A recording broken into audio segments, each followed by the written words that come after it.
Hello बच्चों, welcome back to my channel mission IIT JEE। आज हम अगेन पैराबोला के कुछ और नए PYQs को देखने वाले हैं, जिसके अंदर हमने क्वेश्चन लिया है JEE एडवांस 2021 का।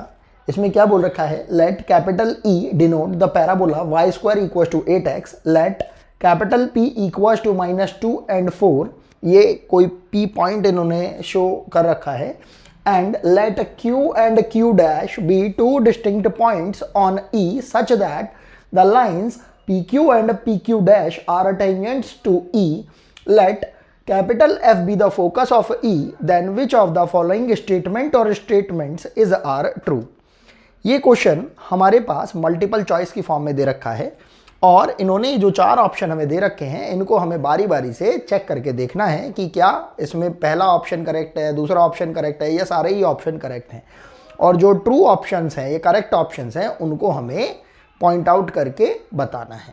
तो क्वेश्चन को स्टार्ट करने से पहले, जैसा कि हम देख पा रहे हैं, 2021 के अंदर आया हुआ ये जो क्वेश्चन है ऑलमोस्ट सिमिलर लग रहा है, जो कि हमने अभी जस्ट अपनी प्रीवियस वीडियो में किया था, जिसमें हमने 2022 का क्वेश्चन किया था।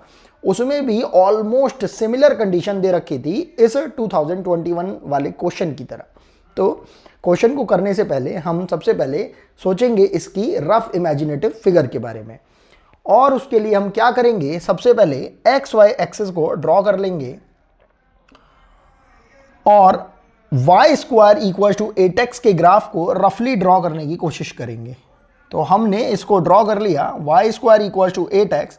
और अगर हम इस Y square equal to 8x को कंपेयर करेंगे Y square equal to 4ax से, तो हमारे पास जो इसका फोकस पॉइंट है वो 2,0 आ जाएगा। अब इन्होंने ये बता रखा है कि ये जो हमने फोकस 2,0 लिया है, इसको हम F से डिनोट कर रहे हैं और कोई एक पॉइंट P दे रखा है -2,4। तो इस पॉइंट को हमने यहाँ कहीं पर एज्यूम कर लिया, लेट से यहाँ कहीं पर हो गया। इस पॉइंट का नाम हमने P दे दिया, जैसा कि हमें बता रखा है -2,4 करके। और क्या बोल रहे हैं, इस पॉइंट P से इन्होंने एक Q पॉइंट है और एक Q डैश करके पॉइंट है, उन दोनों को मीट कराया है इस तरीके से कि Q एंड Q डैश हमारे इस parabola y square equal to 8x के ऊपर अवेलेबल है। और ये PQ एंड PQ डैश जो है एज अ टेंजेंट वर्क कर रही है। तो लेट से ये यहाँ पर कहीं पर इस पैराबोला को टच करता है, इस पॉइंट P से खींची गई ये जो हमारे पास टेंजेंट है, और इस पॉइंट को अभी के लिए लेट से हमने Q बोल दिया। और जब हमने इस पॉइंट से यहाँ नीचे की डायरेक्शन में एक टेंजेंट को ड्रॉ करने की कोशिश करी, तो लेट से ये यहाँ कहीं पर Q डैश करके किसी एक पॉइंट पर इसको टच करता है, किसको, पैराबोला को। अब इसके अलावा इन्होंने हमें इस Q एंड Q डैश के कोऑर्डिनेट नहीं दे रखे हैं। अब ये हमसे क्या बोल रहे हैं, बस इन्होंने हमें इतना ही बता रखा है और इसके बाद हमें इसका बताना होगा कि ट्राइंगल PFQ क्या राइट एंगल ट्राइंगल होगा या QPQ dash is a right angle triangle. तो वो सारी चीज़ें हम कैलकुलेट कर लेंगे, लेकिन उन सबको कैलकुलेट करने से पहले हमें एक तो Q के कोऑर्डिनेट निकालने होंगे और उसी तरीके से हमें Q डैश के भी कोऑर्डिनेट कैलकुलेट करने होंगे। तो हमने क्या करा, यहाँ पर इस Q को कैलकुलेट करने से पहले उस एक टेंजेंट की इक्वेशन को लिखा, जिससे ये पॉइंट P, जिस पर ये पॉइंट P अवेलेबल होगा। तो लेट से हमारे पास टेंजेंट की इक्वेशन हो जाएगी y equals to mx plus c। और हम जानते हैं कि जब भी कभी कोई एक generalised equation y equals to mx plus c किसी पैराबोला को टच करती है, तो उसका ये जो c फैक्टर है ये कन्वर्ट हो जाता है a बाय m के अंदर, where a represents this focus. ये फोकस लेंथ जो रहती है हमारे पास वो इतनी 2 के बराबर हो जाएगी। तो यहाँ पर a की वैल्यू आ गई हमारे पास 2, और ये जो एक्स वाई कोऑर्डिनेट है वो हम देख पा रहे हैं कि इस टेंजेंट को यहाँ पर ये पॉइंट सेटिस्फाई कर रहे हैं। तो x की वैल्यू हो जाएगी -2 एंड y की वैल्यू हो जाएगी हमारे पास 4। इन वैल्यूज़ को जब हम इसमें सेटिस्फाई करा देंगे तो हमारे पास इक्वेशन हो जाएगी, हम थोड़ा सा ध्यान से देखेंगे, ये हो जाएगा 4 equals to m times of -2 plus 2 upon m। यहाँ पर हम देख रहे हैं कि 2 को कॉमन लेके हम इस 4 को सिंप्लीफाई कर सकते हैं, हो जाएगा 2 equals to -m plus 1 upon m। और इसे और थोड़ा सिंप्लीफाई करेंगे तो ये हो जाएगा 2m equals to -m square plus 1। और यहाँ से हमारे पास इक्वेशन आ रही है m square plus 2m minus 1 equals to 0। अब अगर हम ध्यान से देखेंगे कि ये क्वाड्रेटिक इक्वेशन कुछ ऐसे टाइप की बन रही है कि हम इसको फैक्टराइज करके इसे ब्रेक नहीं कर सकते हैं और m के हमारे पास रूट्स नहीं आ पाएंगे। तो हम क्या करते हैं, इसके अंदर श्रीधराचार्य जी का फॉर्मूला लगा देते हैं। श्रीधराचार्य जी का फॉर्मूला क्या कहता है कि अगर हमारे पास इक्वेशन कुछ इस टाइप की सी है तो रूट्स निकालने के लिए हम क्या करते हैं, m equals to minus b plus minus under root of b square minus 4ac, और ये हो जाएगा हमारे पास प्लस का 4 अपॉन में 2a। तो 2 ही आ जाएगा क्योंकि a की वैल्यू हमारे पास यहाँ पर इसके हिसाब से हम बेसिकली इसको किस तरीके से ट्रीट कर रहे हैं, अगर हम स्टैंडर्ड इक्वेशन बना लेते हैं क्वाड्रेटिक की ax square plus b x plus c equals to 0, तो श्रीधराचार्य जी का फॉर्मूला हो जाता है हमारे पास x equals to minus b plus minus under root of b square minus 4ac upon 2a। तो इस फॉर्मूले को यूटिलाइज करते हुए हमने इस m की वैल्यू को निकाल लिया है। ये हो जाएगा हमारे पास माइनस 2 प्लस माइनस ये अंडर रूट 8 हो जाएगा, तो इसे आप बोल सकते हो 2 रूट 2 अपॉन 2, और थोड़ा सिंप्लीफाई कर लेंगे तो ये आपके पास हो जाएगा माइनस 1 प्लस माइनस रूट 2।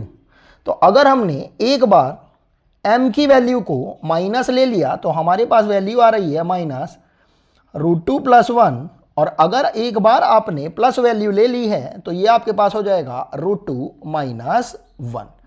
अब यहाँ से आप क्लियर कट देख पा रहे हैं रूट 2 की वैल्यू होती है 1.414, और जब 1 को जब हम इसमें सब्ट्रैक्ट करेंगे तो ये स्लोप हमारे पास कैसा आएगा, पॉजिटिव स्लोप। और ये हमारे पास है रूट 2 प्लस 1, ये वैल्यू तो हमें पॉजिटिव मिल रही है लेकिन आगे माइनस लगने की वजह से ये पूरा स्लोप कैसा रिप्रेजेंट कर रहा है, नेगेटिव स्लोप। मतलब अगर हम इस लाइन को देखेंगे तो हम देख पा रहे हैं इस लाइन का रफ फिगर के अकॉर्डिंगली ये नेगेटिव स्लोप एग्जिस्ट करना चाहिए, क्योंकि tan थीटा की वैल्यू अगर 90 डिग्री से ज़्यादा हो जाएगी तो हमारे पास वैल्यू कैसी आती है, नेगेटिव। और उसी की जगह पर जब हम इस स्लोप को देखेंगे तो रफ फिगर के अकॉर्डिंगली भी हमें समझ में आ रहा है इस लाइन का स्लोप एटलीस्ट नेगेटिव तो नहीं होगा, ये कुछ पॉजिटिव आना चाहिए। तो इसी कंसिडरेशन को अपने माइंड के अंदर रखते हुए हमने कैलकुलेशन करनी स्टार्ट करी, और हमने इस लाइन के लिए जो स्लोप लिया वो ले लिया रूट 2 माइनस 1, और इस पर्टिकुलर टेंजेंट लाइन के लिए हमने स्लोप ले लिया m equals to minus root 2 plus 1। बस इन चीज़ों का ध्यान रखते हुए अब हम अपने इस Q पॉइंट को कैलकुलेट करेंगे एंड Q डैश पॉइंट को कैलकुलेट कर लेंगे। हमें पता है कि अगर हम स्लोप फॉर्म में इस पैराबोला के ऊपर अगर टेंजेंट पॉइंट को, कॉन्टेक्ट पॉइंट को अगर हम कैलकुलेट करना चाहते हैं तो ये कैलकुलेट होता है a by m square and 2a by m से। तो अब यहाँ पर a की वैल्यू तो हमें कितनी दे रखी है 2, और m स्क्वायर, m यहाँ के लिए हमारे पास कितना है रूट 2 माइनस 1। अगर हम m का स्क्वायर कर देंगे तो ये हमारे पास हो जाएगा, हमने यहाँ पर रूट 2 माइनस 1 का होल स्क्वायर कर दिया क्योंकि हमें यहाँ पर स्क्वायर वैल्यू रखनी है। ये हो जाएगा हमारे पास 2 प्लस 1 माइनस 2 रूट 2, ये हो रहा है 3 माइनस 2 रूट 2। और ध्यान से देखेंगे ये डिनोमिनेटर में जब क्वांटिटी आएगी तो अगर हम इसका कॉन्जुगेट बनाएंगे तो हमने कॉन्जुगेट बनाने के लिए 3 प्लस 2 रूट 2 से मल्टीप्लाई डिवाइड कर दिया, तो एक्चुअल में हमारे पास कितना आ रहा है 3 प्लस 2 रूट 2। तो ये हमारे पास क्वांटिटी आ जाएगी यहाँ पर 2 से मल्टीप्लाई करके 6 प्लस 4 रूट 2। और अगर हम इस पर्टिकुलर y कोऑर्डिनेट की बात करते हैं 2a बाई m से, तो 2 इंटू 2 4 हो गया, और m हमारे पास रूट 2 माइनस 1 है, और ये रूट 2 माइनस 1 का जब हम कॉन्जुगेट निकालेंगे तो ऊपर चला जाएगा हमारे पास रूट 2 प्लस 1। आपके पास मैथमेटिक्स के अंदर इतने सारे टूल्स दे रखे हैं जिनका आप यूटिलाइजेशन करके कैलकुलेशन को माइंड में ही कर सकते हैं, और काफ़ी कुछ आप क्वेश्चन को ईजी ऑन द स्पॉट बना सकते हैं। तो जब m रूट 2 माइनस 1 लिया हमने, इसका कॉन्जुगेट बन गया रूट 2 प्लस 1, ऊपर 2 इंटू 2 4 हो गया, तो हमारे पास वैल्यू हो रही है 4 रूट 2 माइनस 4। तो हमारे पास इस Q पॉइंट के कोऑर्डिनेट आ गए हैं। इसी तरीके से Q डैश पॉइंट के कोऑर्डिनेट भी हम निकाल लेते हैं, और यहाँ की बजाय हम यहाँ पर लिख लेते हैं अभी के लिए। तो Q डैश के हो जाएंगे हमारे पास coordinate again a upon m square and 2a by m से, अब क्योंकि इस पर्टिकुलर कोऑर्डिनेट q डैश के लिए हमारे पास जो m की वैल्यू वो कितनी है, √2 + 1 कितना माइनस टाइम्स, तो a की वैल्यू तो हमारे पास 2 हो गई है और √2 + 1 का होल स्क्वायर वो भी हम एक बार कैलकुलेट कर लेते हैं। तो √2 + 1 का होल स्क्वायर अगेन कितना आ रहा है हमारे पास 3 + 2√2, और इसका जब हम कॉन्जुगेट निकालेंगे तो इसका कॉन्जुगेट हो जाएगा हमारे पास 1/3 - 2√2। क्यों? क्योंकि हमने 3 - 2√2 से जब ऊपर नीचे मल्टीप्लाई करी तो हमारे पास कॉन्जुगेट बन पा रहा है, इसका निकल कर आ रहा है 1/3 - 2√2। तो यहाँ से हमारे पास ये कोऑर्डिनेट कुछ इस टाइप के से हो जाएंगे, ये 3 - 2√2 ऊपर आ जाएगा और ऊपर 2 है ही हमारे पास a की वैल्यू से, तो ये हो जाएगा 6 - 4√2 एंड यहाँ पर 2a बाई एम से, क्योंकि ये √2 + 1 है तो ऊपर √2 - 1 आ जाएगा और एक माइनस साइन भी लगा हुआ है, तो हमने माइनस टाइम्स में ले लिया है, 4 टाइम्स हो जाएगा। यहाँ पर आ जाएगा आपके पास प्लस और यहाँ पर हो जाएगा आपके पास 4 से मल्टीप्लाई हो जाएगी √2 + 1 की, तो ये हो जाएगा आपके पास 4 √2 - 4। और अगर इसको हम और थोड़ा ढंग से लिखें तो ये हो जाएगा हमारे पास 4 - 4√2। बस ये हमारे पास कोऑर्डिनेट आ चुका है इस q डैश पॉइंट का भी और q पॉइंट का भी। अब आपने q डैश और q को कैलकुलेट कर लिया है, p पॉइंट हमें पहले से ही बता रखा है, यहाँ पर f पॉइंट भी मतलब फोकस पॉइंट भी हमारे पास अवेलेबल है। अब अगर हम अपने इन चारों ऑप्शंस में से एक एक करके इनको काउंट करना स्टार्ट करते हैं, इनको कैलकुलेट करना स्टार्ट करते हैं, तो हम देखेंगे ट्राइंगल फर्स्ट वाले में triangle PFQ is a right angle triangle.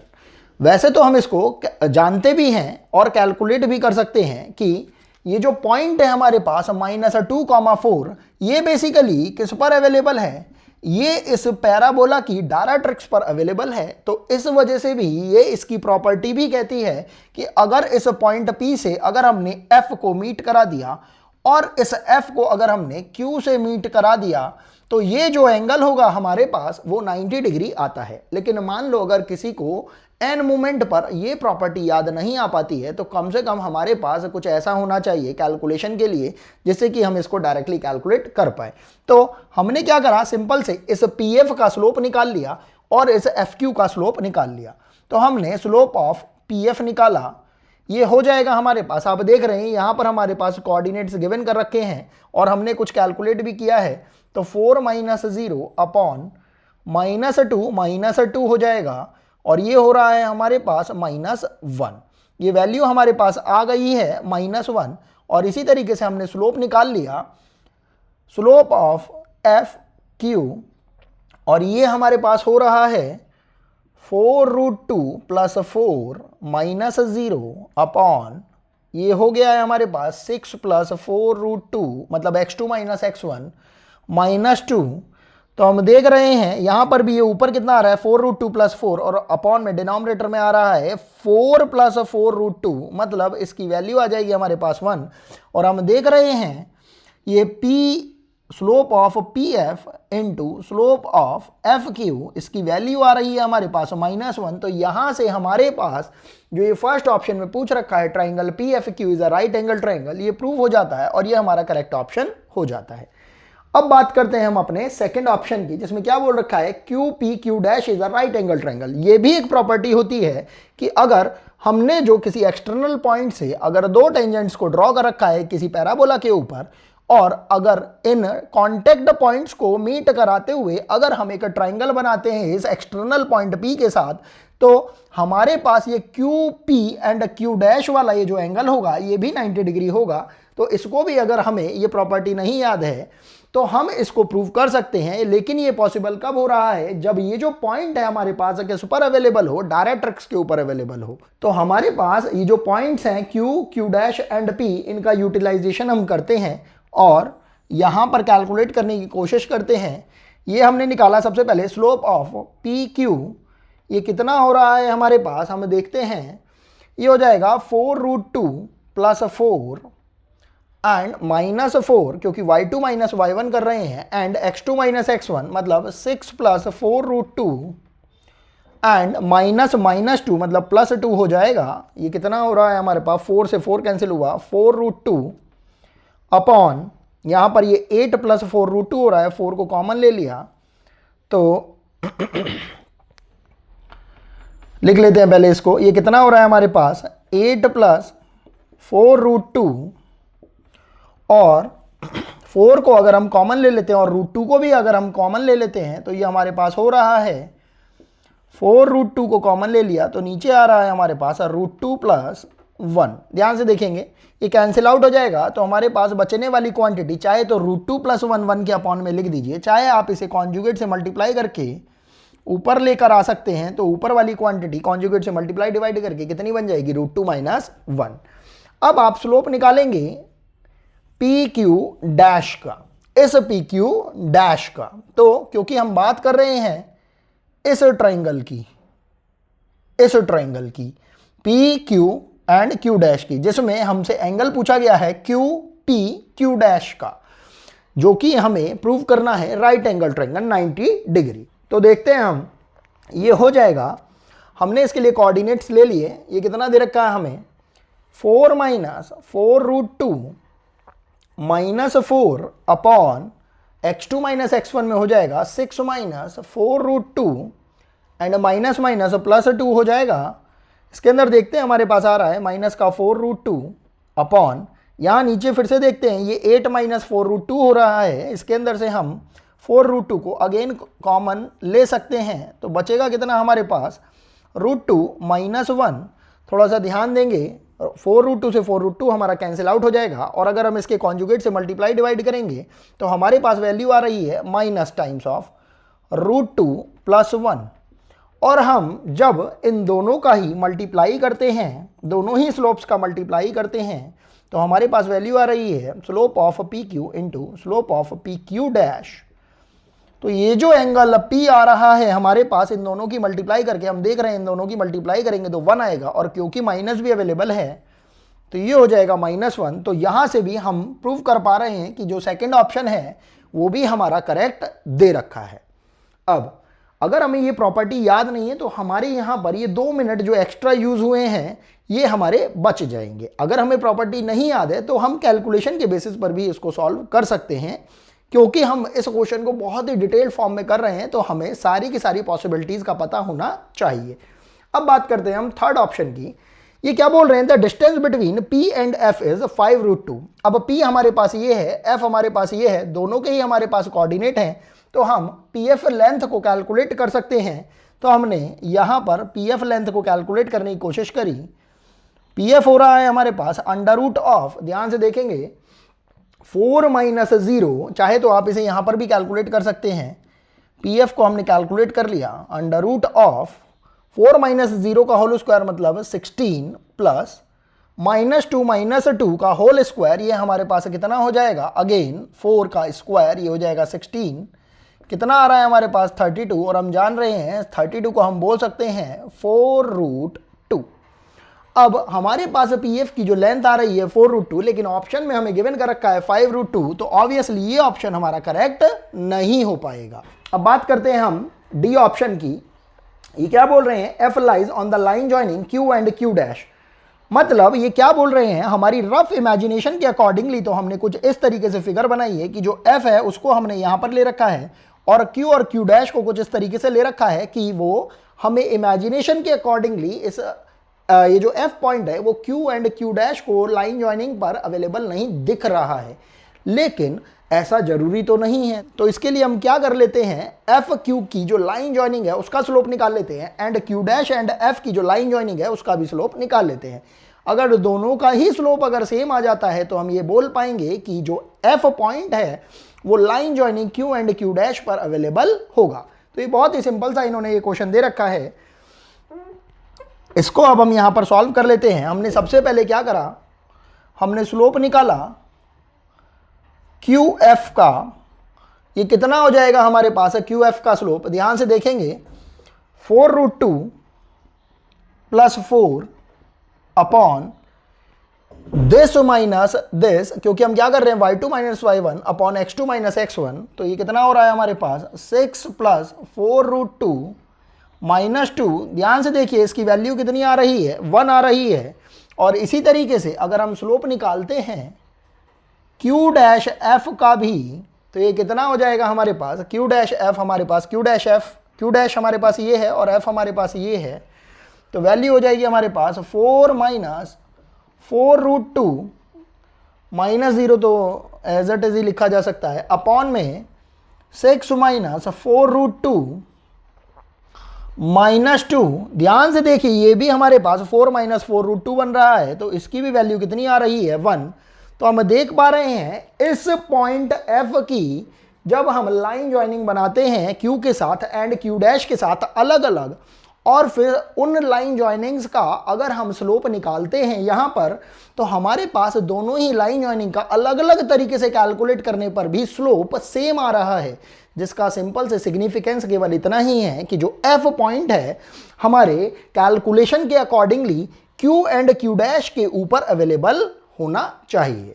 तो यहाँ पर ये हमारा डी ऑप्शन जो है ये भी करेक्ट हो जाता है। इस तरीके से हमारे पास इस क्वेश्चन के अंदर जो 4 ऑप्शन दे रखे थे उनके option A, option B and option D correct हो जाते हैं, और यही हमारा रिक्वायर्ड आंसर रहेगा।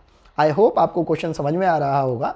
अगर आपको क्वेश्चन में कोई डाउट भी आता है तो प्लीज़ आप उसे कमेंट सेक्शन के अंदर मेंशन करिए, और अगर वीडियो पसंद आए तो आप इसको लाइक करिए, सब्सक्राइब करिए और ज़्यादा से ज़्यादा शेयर करिए। Thanks for watching.